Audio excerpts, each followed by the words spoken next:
எப்படி இருக்கீங்க? நல்லா இருக்கீங்களா?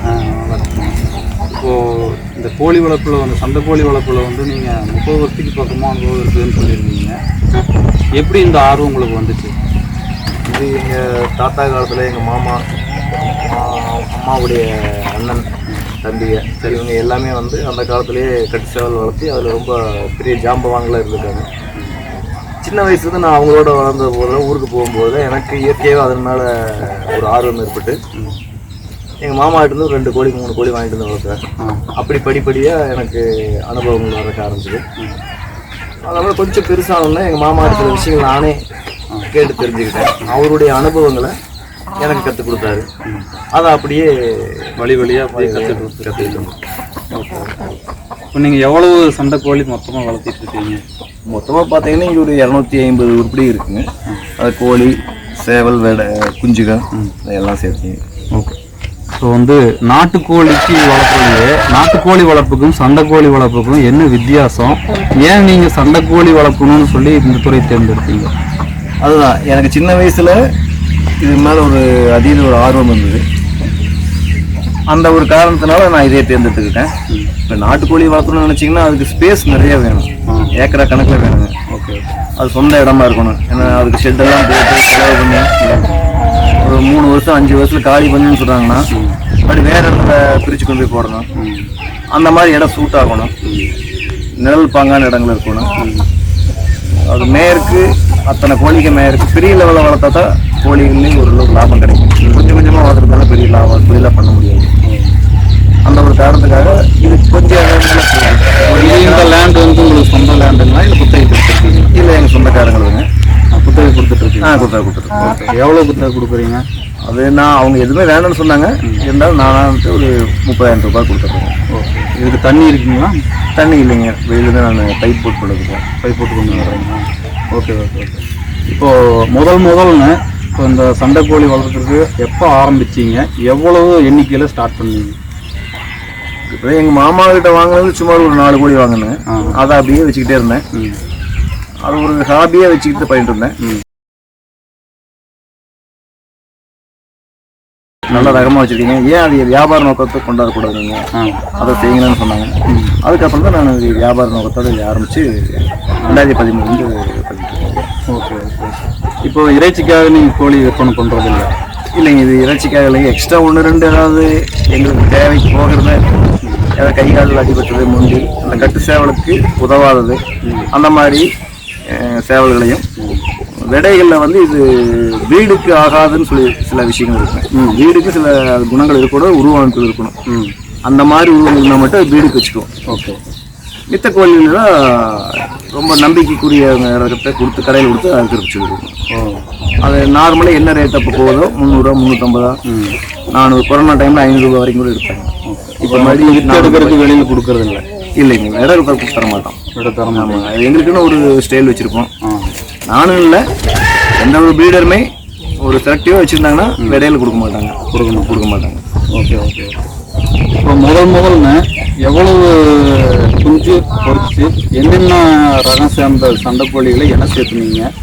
எவ்வளோ குஞ்சு பொறிச்சு அதை பற்றி அது எப்படியெல்லாம் நோய் தாக்குதலுக்குள்ளாச்சு? அந்த ஃபஸ்ட்டு நீங்கள் வந்து ஆரம்பித்தப்போ அதை பற்றின தகவல் சொல்லுங்கள். இந்த நோய் தாக்குதல்ங்கிறதுல வந்து தடுப்பூசி போடாமல் விட்டுட்டோம்னா நோய் தாக்குதல் இருக்குங்க. கோழிகளுக்கு வந்து நோய் வர்றதுக்கு முன்னாலேயே தடுப்பூசி போட்டுக்கிட்டோம்னா சேதாரம் இருக்காது. நோய் வந்ததுக்கப்புறம் மருந்து கொடுத்து காப்பாற்றுறதுங்கிறது 90% முடியாதுங்க. இயற்கை வழியில் போனால் ஓரளவுக்கு காப்பாற்றலாம். அதே வந்து 100% உறுதியை சொல்ல முடியாதுங்க. அதனால் நோய் வர்றதுக்கு முன்னாடியே நாம் அதுக்குண்டான தடுப்பூசிகளை குஞ்சிலிருந்தே வந்து மருந்து கொடுக்குறது. குஞ்சிலிருந்துன்னு சொல்கிறத விட ஜோடி சேர்த்துறதுக்கு முன்னாலேருந்தே அந்த பேரண்ட்டுக்கு நம்ம தடுப்பூசி போடணும். அதாவது ஆர்டிவிக்கு மட்டும் இல்லைங்க, அம்மை தடுப்பூசி பேரண்ட்டுக்கு ஃபஸ்ட்டு போட்டோம். ஏன்னா அந்த அம்மை கிருமிகள் வந்து முட்டை வழியாக பரவுது குஞ்சுகளுக்கு, அதோட பரம்பரையிலே வந்துருங்க அப்படியே. அதனால எந்த ஜோடியில் இனம் சேர்த்துறமோ அதுக்கு முதல்ல வந்து பவுல் ஃபாக்ஸ் அப்படின்னு சொல்லிட்டு ஒரு அம்மை தடுப்பூசி இருக்கு, அதை போட்டணும். அதை போட்டால் தான் பொறிக்கிற குஞ்சுகளுக்கு அம்மா வராமல் இருக்கும். சரி சரி, மெயின் இதுங்க. இப்போ மருத்துவர் வந்து உங்களுக்கு தனிப்பட்ட முறையில் நிறைய மருத்துவர்கள் வருவாங்க, இல்லை குறிப்பிட்ட மாதிரி ஒரு மருத்துவர் மட்டுமே வந்து கோழிக்காக வைத்தியம் பார்க்குறாங்க. அந்த மாதிரி செப்பரேட்டாக நான் யாரும் வச்சுக்கிறது இல்லைங்க. ஏன்னா எனக்கே ஒரு அனுபவம் ஆகிப்போச்சு. 30 40 வருஷமா இருக்கிறதுனால நான் மருத்துவத்துக்காக கலந்து ஆலோசிச்சு, அது போக என்ன போல வளர்த்துறவங்கிட்ட எனக்கு முன்னால் இருந்த முன்னோர் மூட்டைங்கிட்ட நான் வாய் வழியா கேட்டு தெரிஞ்சுக்கிட்டது. அதுவும் இப்போ யூடியூப்ல சிலருடைய அனுபவங்களை பகிர்றாங்க, அதுல எல்லாம் பார்த்து தெரிஞ்சுக்கிட்டது. அதில் வச்சுக்கிட்டு நான் நினைக்கிறேன். இப்போ சண்டைக்கோழி, நாட்டுக்கோழியில நிறைய ரகம் இருக்கு. சண்டைக்கோழிக்குன்னு தனியா நீங்க அந்த கோபம் ரோசம் அதிகமாக இருக்கிறத பெரும்பாலும் வந்து சண்டைக்கோழிக்கு தேர்ந்தெடுப்பாங்க. நீங்க சண்டைக்குன்னு தனியா என்னென்ன ரகங்களை வந்து இப்போ வளர்த்துட்டு இருக்கிறீங்க, அது சம்மந்தப்பட்ட தகவல் சொல்லுங்க. மொத்தம் வந்து கோழியிலைங்க சண்டை கோழியில் 5 விதமான நிறம் சொல்லுவாங்க. சாகம், வல்லூர், மயில், கோழி, ஆண்டை, இது 5 விதமான நிறம் சொல்லுவாங்க. சரிங்க. இப்போ நம்மகிட்ட பார்த்தீங்கன்னா 5 விதமான நிறம் நான் வச்சு வளர்த்துட்டு இருக்கேன். ஒவ்வொன்றுக்கும் தனிப்பட்ட குணாதிசயங்கள் ஏதாவது இருக்குதா? தனிப்பட்ட குணாதிசயங்கள் கிடையாதுங்க. ஒவ்வொரு நிறமும் ஒவ்வொரு ஜாமத்தில், அதாவது ஒரு நாளைக்கு 10 ஜாமம் பிரிப்பாங்க. பகல் 5 ஜாமம், சாயந்தரம் இரவு 5 ஜாமம் பிரிப்பாங்க. அதுல ஒவ்வொரு ஜாமத்திலையும் ஒவ்வொரு விதமான நிறத்துக்கு அதனுடைய பலம் மாறுபடும். ஓ, இரவு பகல் கணக்கு இருக்குது. அதுபோக ஒவ்வொரு 2.5 மணி நேரம் ஒரு தடவை அதனுடைய பலம் மாறுபடும். ஒவ்வொரு 2.5 மணி நேரத்துக்கு ஒரு தடவை அதனுடைய பலம் மாறுபடும். ஓ, எதை வச்சு சொல்றீங்க 2.5 மணி நேரம்? இது வந்து நம்மளுடைய, அதாவது நம்ம தமிழனுடைய ஒரு சிறப்புன்னு சொல்லலாம்.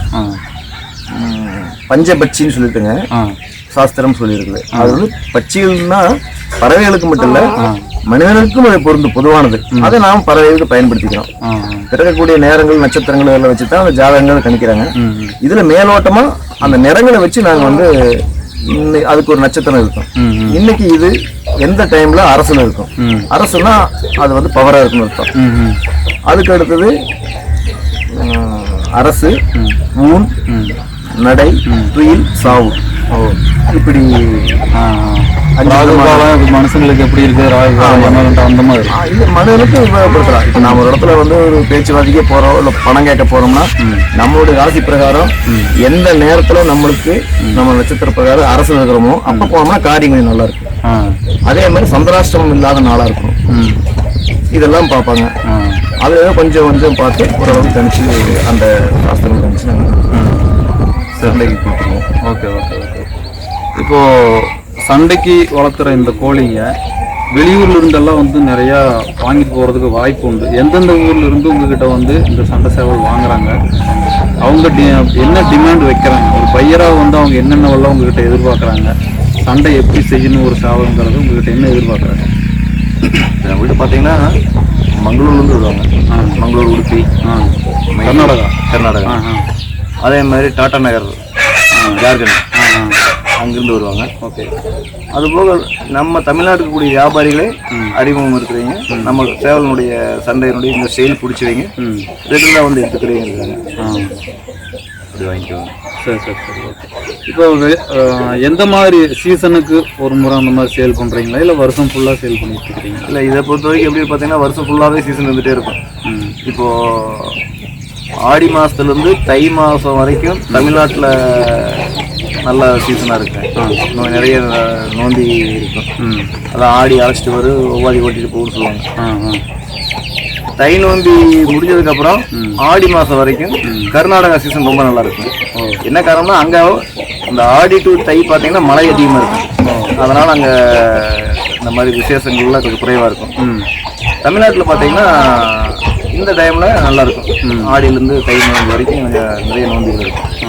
இந்த டைமில் இங்கே நிறையா கோயில் விசேஷம் வந்து இந்த தை நோம்பி, ஆடி நோம்பி, தீபாவளி இதுக்கெல்லாம் வந்து அரசாங்கத்தை பர்மிஷன் வாங்கி கட்டி நடத்துவாங்க.